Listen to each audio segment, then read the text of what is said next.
Hey there, welcome to the final Binary Business Show episode of 2023. I am Logan Edmonds, CEO of Tabernacle Technology Solutions. I am joined by Jonathan Schofield. Jonathan, why don't you go ahead and introduce yourself, sir? Hey, this is Jonathan. I'm with Dark Horse Business Systems and Channel Falcon, and we work with IT providers and small businesses across the U.S. to solve problems. That's the too long don't read version. Jonathan, I know you as the guy. You're the guy with the plan when it comes to marketing, with sales, and trying to find cultivating those prospects. Like that's your bread and butter, and finding basically connecting businesses with valid customers. That's how I know you as your bread and butter. I know you do more than that, but would you agree that that initial rough assessment is mostly accurate? Yeah, I'd like to think so. I really enjoy helping businesses figure out who their perfect customer is and find ways to earn mind share. Nice. So we're pre-recording this, and this episode is going to be going live in the week between Christmas and New Year's. So obviously, 2023, as the time of recording, is rapidly disappearing. We've got what 3-ish weeks, not counting the holidays, left.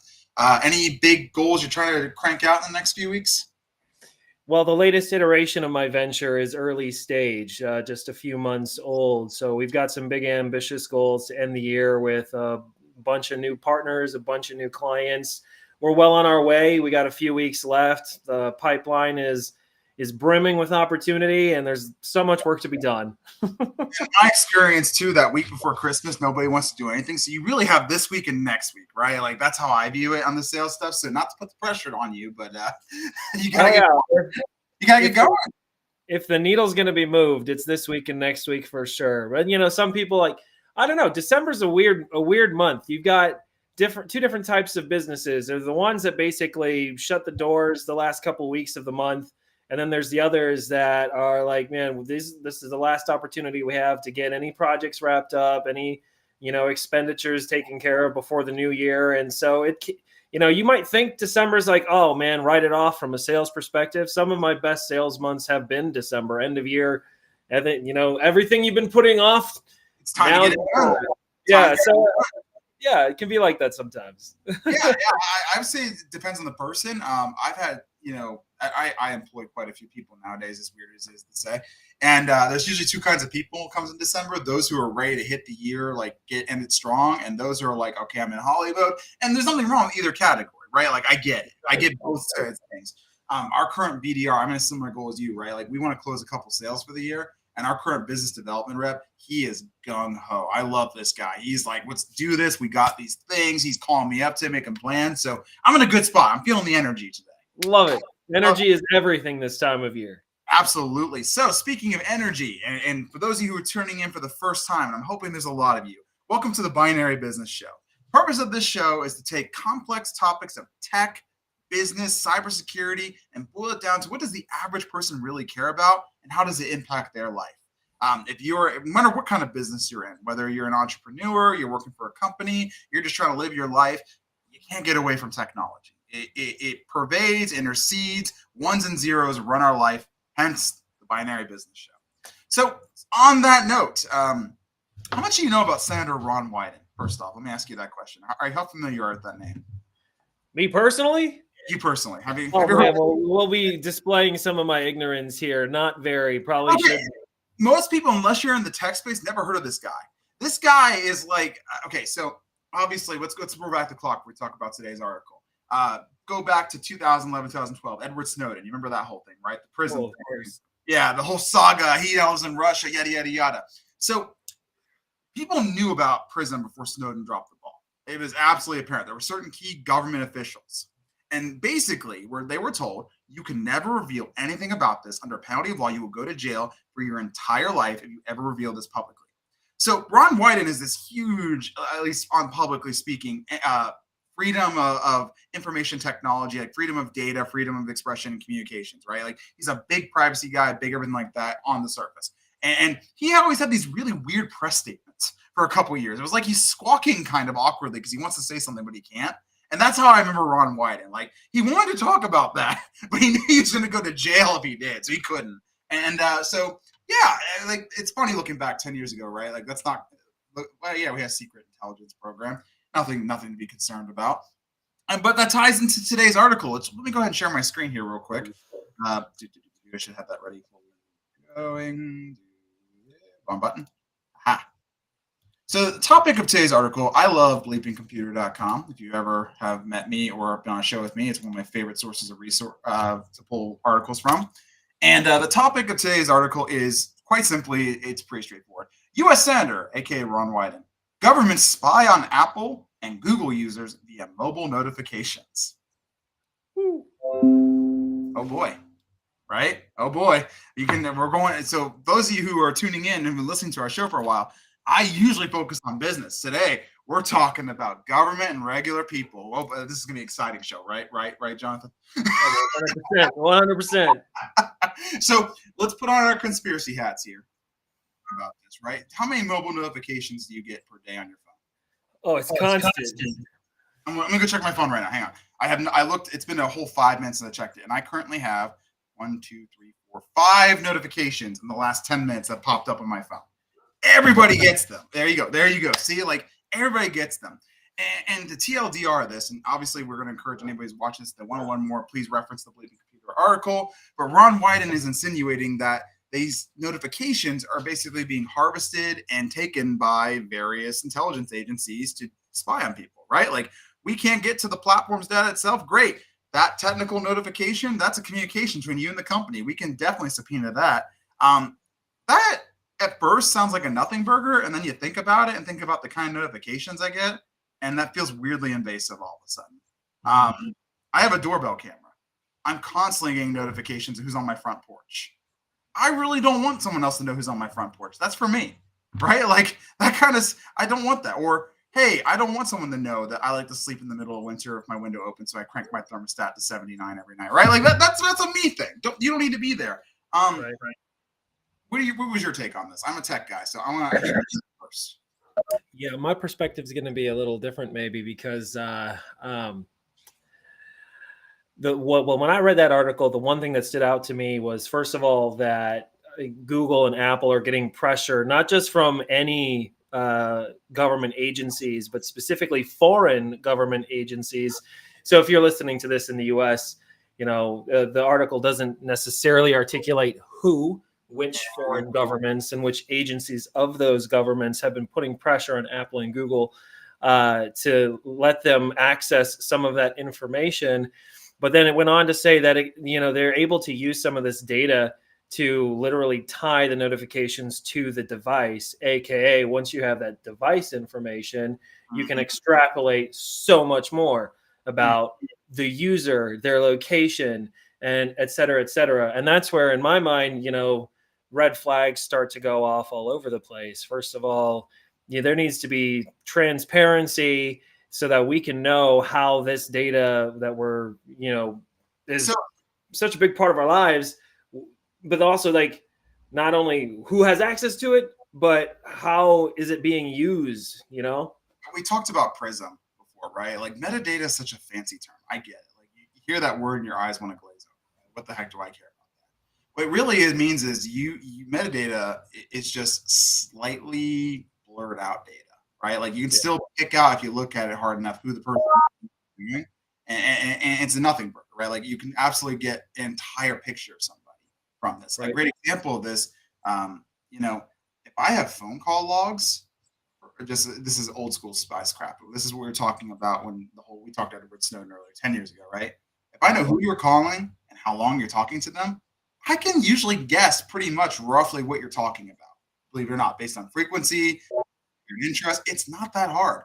If you have a weird, like, for those of you who have children, this is your warning here. I'm gonna reference a relatively crass video. But if you ever watch John Oliver's whole thing on like the whole like how like you got some weird kink or fetish, right? Like they can figure that out. They don't have to listen to the call. It's now they know you're into like ferrets, like in a weird way, right? Like it's not that hard. So this isn't concerning to me because at first we have this weird desensitization, right? Like I can't see it, they're me, but we know that's not true. Like we're literally being sold stuff, and I want to talk about the marketing stuff for a minute. So let's turn commercial. But like private companies take this data all the time and use it to figure out what we're interested in buying and peddle to that to make us buy stuff. I mean, that's marketing 101. Can you kind of tell from your experience working in marketing, working in, lead generation, what kind of data can a marketing firm pull relatively easy to kind of figure out buyer interest? Oh, you're absolutely spot on, Logan, when you say that marketing and sales agencies have been leveraging this kind of metadata for a long time. And it really shouldn't be a surprise that governments and government agencies, at the very least, are trying to leverage it. And we can assume they are leveraging it. Here's a great example: IP targeting. I've had conversations with my mother where she's convinced that Facebook has got a microphone in her house where there's I didn't even ever talk about this, or I never searched for this on Google, and all of a sudden I'm seeing ads for this thing that was a conversation I had in private with someone else. How can that possibly be?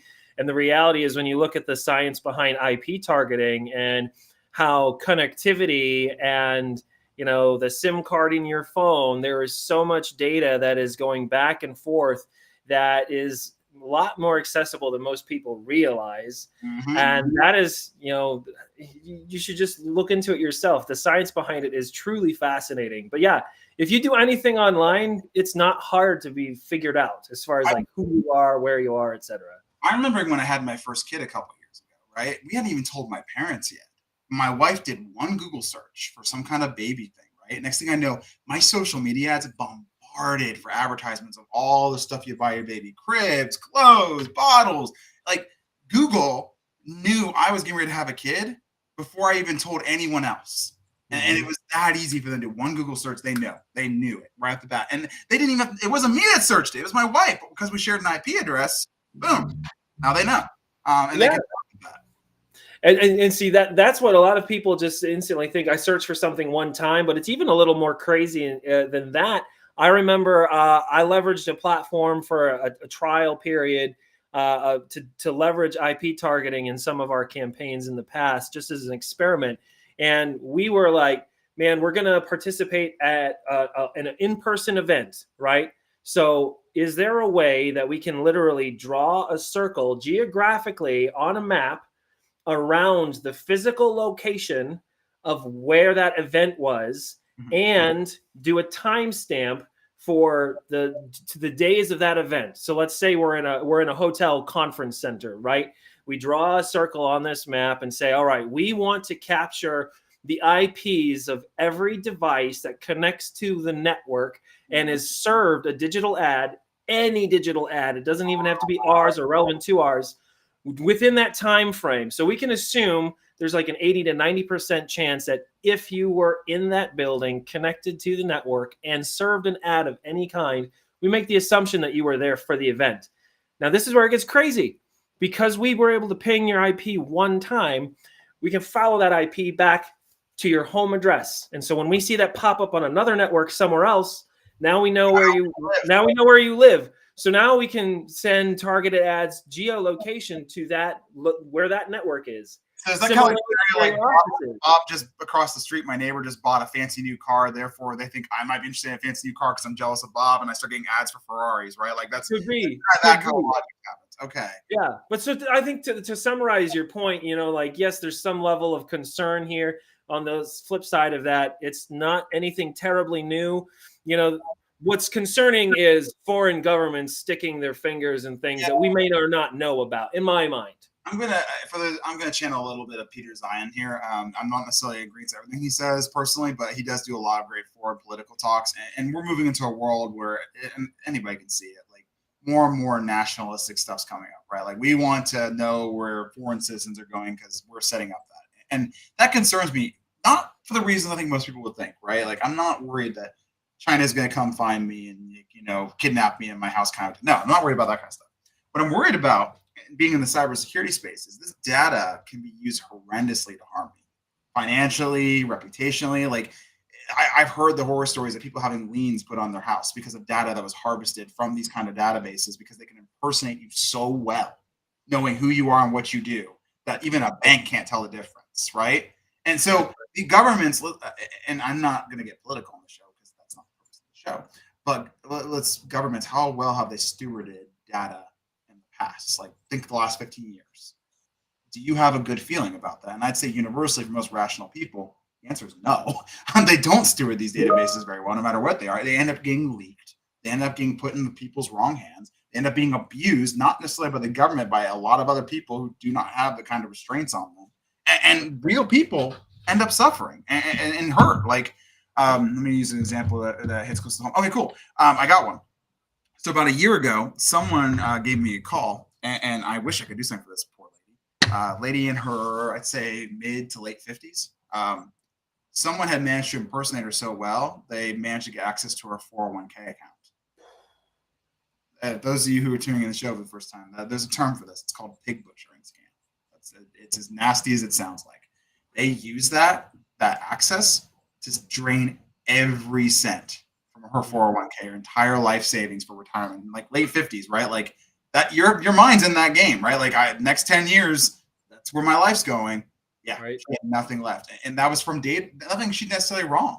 It was just data that was harvested from one of these repositories that was used for malicious intent. So that poor woman who didn't do anything wrong is now paying for somebody else because somebody thought it was a good idea to put all this data in one place and then not properly secure it.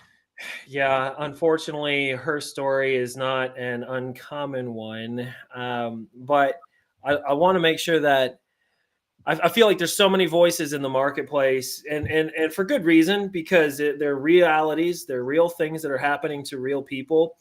The temptation can be to lean into a conspiracy and fear mongering a little bit, but good point. Oh, maybe I'm getting ahead of myself here. No, it's okay. Go ahead, finish your thought. Please. I was like, there's, we spend so much time in cybersecurity focusing on the dark side, and the dark side's really real. And I don't think a lot of people have fully yet realized how real it is. Yes. However, the flip side of that is, if this is Star Wars, the Rebel Alliance is as strong, I would say, as it has ever been, and the task at hand is tremendous. The Death Star looms, but there is hope. Do you know why? I don't think I told you this story. Do you know why I called the show the Binary Business Show, other than the fact I think it's a cool name? You know what? Why? No. Tell me. Every business is a binary business. We all run on tech. We all know. No one who has any kind of business, from your landscaper to your solopreneur to your 1099 contractor, does life nowadays and work and business without ones and zeros. And so absolutely, where it's so pervasive in life, I do agree with you. Like, there is always going to be bad players. There's also going to be a lot of honest, good working people and real solutions that the market's coming up with. I 100% agree. Yeah. Totally. I totally see it. And in our industry, Logan, it's such a privilege to brush shoulders with people like you are a really great example. You're in the trenches, shoulder to shoulder with your clients and partners, and taking the proactive measures to help mitigate those risks that a lot of people don't think about. There's folks like you and myself that are advocating for these things and on the front lines of that, war against the empire, if you will. And there's a lot of hope to be had. I think so too, right? Like, there is a path forward. We're going to talk about that in a second. So let's sort of talk in light of what we're talking about real quick. And I know we're running up against time here. So I want to kind of expedite businesses, right? A lot of people who tune in the show are entrepreneurs for various reasons in different verticals. Cyber, one of the things I really work to educate people on. And again, the business title of the show, title of the show. What we do is the lines between physical and digital, just there is no barrier anymore. And you need to understand how the digital can impact the physical so you can properly manage it, right? Like, there's things you can do in your real life to make a difference. But before we go there, like, what kind of stuff? So say someone gets involved in this kind of stuff, right? Unfortunately, something happens in their business owner, adversely affects their business. You do sales and marketing. What is the uphill challenges that a business might face once that stuff becomes public, right? Like, how does that affect their brand, their sales opportunities? You don't have to get super specific, but like, what kind of things can they expect in your Unfortunately, Logan, I can be very specific, and I can be very specific as of today. I literally had a conversation with a cybersecurity professional who landed a new client. And unfortunately, the reason that they landed a new client was because there had been a business email compromise. So it was as I recall, perhaps a real estate investment firm, I think, small business, 11 people in the office, and someone clicked on a link that they shouldn't have and ended up giving over administrative credentials to a bad actor and administrative credentials. So not just any username and password, but the keys to the kingdom to the wrong person.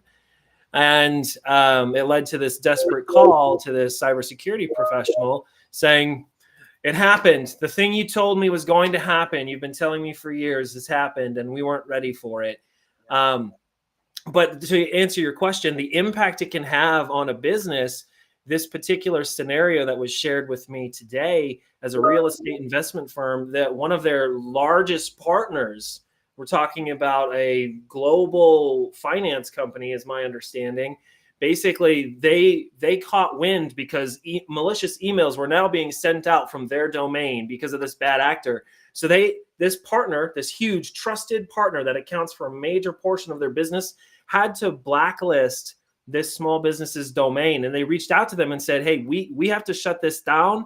And in order for you to do business with us again, they had to hand over this huge laundry list of things that needed to be solved and in place before they could do that. So think about it. If this, fortunately, this cybersecurity professional was able to step in, and it was only a matter of days before they were able to rectify that issue. But if that person hadn't been there, it could have forever damaged this relationship where most of their business came from. Literally today that this conversation was had. So yeah, it's a very specific and real thing. It's not one we like to think about. Like a great example of this I have. Person, I know a client that does cleanup on after an insurance events, right? Like say your house unfortunately catches fire, right? And it's not burnt down, but there's a lot of damage. There's the repair that needs to happen, obviously, but someone's got to go in there and clean up the initial damage, right? And that's what this guy does.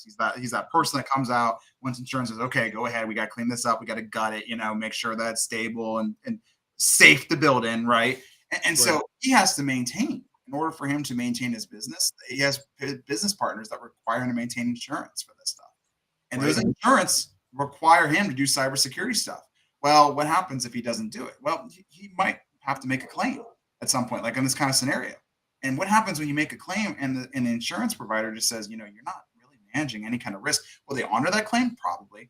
I don't like to demonize insurance carriers like some people do. Like they do their best. Probably not going to reinsure you again.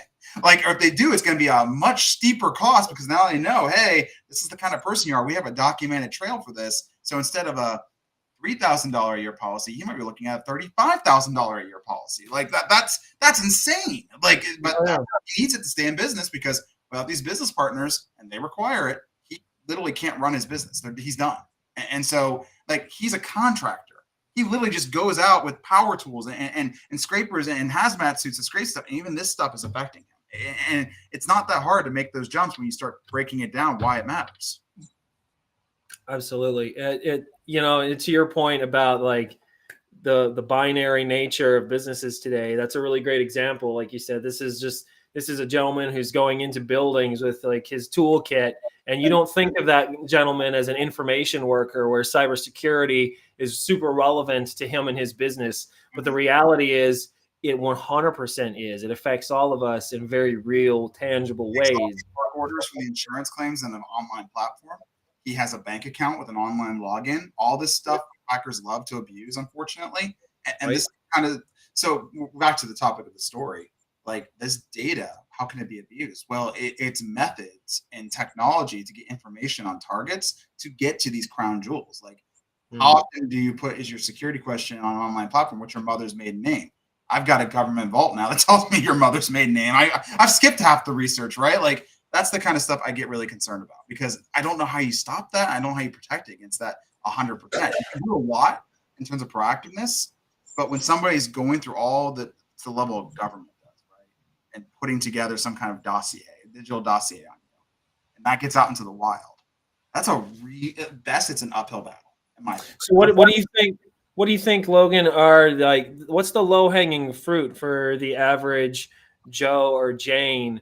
Because You think foreign government agencies, and I help with insurance claims when there's a disaster, and Yeah, I'd say they don't care. I don't think it is lowest hanging fruit. It's a shotgun approach. Like the problem I have with this is this stuff inevitably gets leaked. And it goes somewhere called the dark web. And for our audience members who don't know what the heck the dark web is, I'm not going to bore you to death.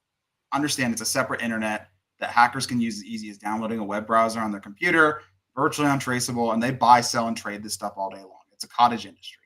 And so you end up with some nerdy entrepreneurial spirit in the dark side, right? Who gets access to this stuff. He goes, cool, look what I did, everybody, and dumps it over the dark web. And then now everybody who knows where to look, because they have forums, they have their own versions of eBay, they have everything, goes, cool, I can now use this and just try to hit as many people as I can on this list, right? They don't care. They're just going for whatever they can get. They automate. They do stuff like that. And that's my concern. A lot of people would say to you, to your point, why would anyone ever target me, right? Like, I'm just a small business. I'm just an individual. You're right. I think you're right. Like, that's a right question to ask. And it's true. They're not targeting you. They're just taking whoever they can hit. They're pointing the digital equivalent of a shotgun towards the internet and just keep pulling the trigger over and over. Like, spray and pray, baby. What are we going to hit today? That's the methodology. And they're doing so much, it's going to hit everybody sooner or later. Yeah, exactly. I mean, it's like, if you're a fisherman, right, you can, you're going to pull into the boat whatever bites, right? And whatever the value of that fish is, if it hits your line, you're reeling it in. And so that's a very apt analogy for these bad actors. Are they trying to fish for the smaller fish? Maybe, maybe not. They're honestly going to hook whatever bites. And if that's you, and they're putting as many lines over the side of the boat as they possibly can, and as many boats in the water as they possibly can. And with the ocean of the dark web, there's a high probability that, personal identifiable information that you didn't realize was compromised could very well be. And one day a hook will come along, and just like this real estate investment firm with a friend of mine that, spoke literally today. Someone clicked on a link in an email, most common scenario, and it happens all the time. And you don't think it's going to be you until it's you. To give you a context of how eclectic some of this stuff on the dark web is, I was doing a risk assessment yesterday for somebody, and the dark web, because if you know where to look, you can usually find this stuff pretty easily. And that's what a lot of cybersecurity professionals do. Like, hey, what's already out there? So we can kind of let people know and say, hey, go change this password. Or, hey, you probably need to be aware your Amex card, for example, is just floating out there. Maybe go call Amex and get it changed, right? On the dark web, sitting right there, it had been bought and sold many a time, was a login to Pizza Hut. I kid you not, they were buying and selling the login to somebody's pizza. That was valuable to them because in the listing it said you could use this to get the credit card saved on file, and then you can go from there. Like, it's crazy once you start putting this together how vulnerable we are. And I put myself in that category too. Like, I don't want to live in fear. I don't. But I also am cognizant of the fact that I need to do something in my lives to minimize stuff, like not give out my information as much as possible, or make sure, I put credit freezes on my personal credit so you can't run a credit score and take out a loan against me, right? And businesses need to be cognizant of that too. There is basic minimum stuff that we should be looking at doing proactively that can minimize this risk down to, okay, could it still happen? Sure. And no one's going to ever stop that. But we've got safeguards that can help us sleep at night. And that's what we're going for. Yeah, use a password manager, enable multi-factor authentication, and don't complain when you get. I'll tell you a story. There's a digital vendor that I use for video rendering services. It's a SaaS platform, and their HQ is overseas. It's a subscription-based thing, and so it was on my business card, where I had a lot of those types of subscriptions. For some reason, some way, the credit union I do my banking with for my business flagged that. This was like after 8 months of this automatic payment going through, something, somehow, some way triggered a fraud alert with that particular vendor. And so what did the bank do? The bank froze that card. And it was frustrating at first because I had all of these other services where my payment got denied because my card was suddenly frozen, and I had to go through the process to get my credit union on the phone. And it was just a big hassle. And there was a part of me that was tempted to be really, really frustrated. But then there was the other part of me that was sincerely grateful, because the reality was this time it was a false alarm. I But don't one day, I don't yeah, think she'll mind me saying this because I want to put this out there, but like I have a family member. I won't say who, just in case she does care. I have a family member where that exact thing happened. Someone got into her email, got yeah, into her bank account, changed her password, started changing the email address on her account so she wouldn't get notified of any activity. And then the bank luckily said, "Hey, this is kind of weird," because they started wiring themselves about $20,000, and they shut it down. And they don't always do that, to be clear, but they caught it. And now she's doing the right things, right? She's setting up like the proper MFA on her account, all the other stuff, and making right. sure her email set down. But like that could have been really bad. Like I can't afford someone to take $20,000 out of my bank account. I don't even know if I have $20,000 in my bank account, right? Like I don't think I do anywhere if you collected it. So like this kind of stuff does have real life implications. And so the good news, and I don't want to be doom and gloom like you said. The good news is there are real things you can do proactively to take care of it. So personally, I'm a big fan of set up multi-factor authentication on your email, bare minimum, and your social media accounts. That's 90% of the battle right there. If you can do that, and it makes it that much harder for someone to do something malicious, because you're whether you realize or not, a lot of your life's going to run through your email and your social media. It's good to have an extra layer of protection on it. The other thing, to your point, I actually a lot of people look at me like, why is the cybersecurity guy saying this? Credit freeze your credit, and you don't need to use it. Why would you do that? Because what a lot of this stuff is used is like we talked about, financial gain. So, what happens if someone tries to take a loan out in your name, tries to use some of your information to buy something? A lot of times, for big purchases, they run a credit check. If your credit's frozen, that stops right there. I can tell. I have some elderly people in my life that saved them more than once. So yeah, that those are two things right there you can do. And as a business, right? As a business, this is the thing. So we have a special offer for businesses. I kind of was meaning to do this in the middle of the show, but we got really into this, and I was really having a good time, so I lost track of time. On the screen, you're going to see a QR code. So there's two of them. One, if you just want to chat, this is my calendar link and the QR above my head. I don't bite. I promise. If you just want to take 15 minutes, you have a specific question, you just want someone to answer, no cost, no commitment. Just you want someone to answer something maybe that you have a concern about. We call these cyber strategy sessions for the fancy term, but it's really just that. Go ahead and scan that QR code, book a time that works for you. Happy to do that. Maybe you're not needing to talk, but you want to learn more. That's fine too. I've got a free book for you. So we actually, because we really believe in the community that watches this, whether they're business or personal, I'm an entrepreneur, Jonathan. I know you are too. I have a heart for it, man. It's a hard gig. Like being a founder, being a CEO, being any kind of business leader, like a lot of pressure is put on you, and you're asked to figure stuff out a lot, right? Like that's half the gig is you have this problem. Okay, now I got to be the one to go and figure it out, right? I want to make this easy for anyone who's watching the show. We wrote a free ebook. No commitment, no cost. This is how you do cybersecurity stuff that can help protect your business. It's a DIY book. I'm giving that away for free. The QR code's on the screen. If you scan that, it'll take you to a small registration form. You put your name and your email address so we know to email the book to, and boom, you can go ahead. It's 40 pages long. It's based on the National Institute of Standardized Technology, which is a very accepted framework for dealing with this stuff. And it's meant to be the business leader's best friend on how do I DIY this sucker. Because I, as an entrepreneur, I can appreciate that DIY spirit. I really can. So go ahead. One of those two things, guys, if you feel like this is something you're interested in or you want to learn more about, scan either QR code. I'm going to leave it up here for the rest of the show. Jonathan, I think we are well over time, sir. You've been awesome. Thank you so much. Do you have any parting words? And obviously, I want you to introduce yourself again and who you're with.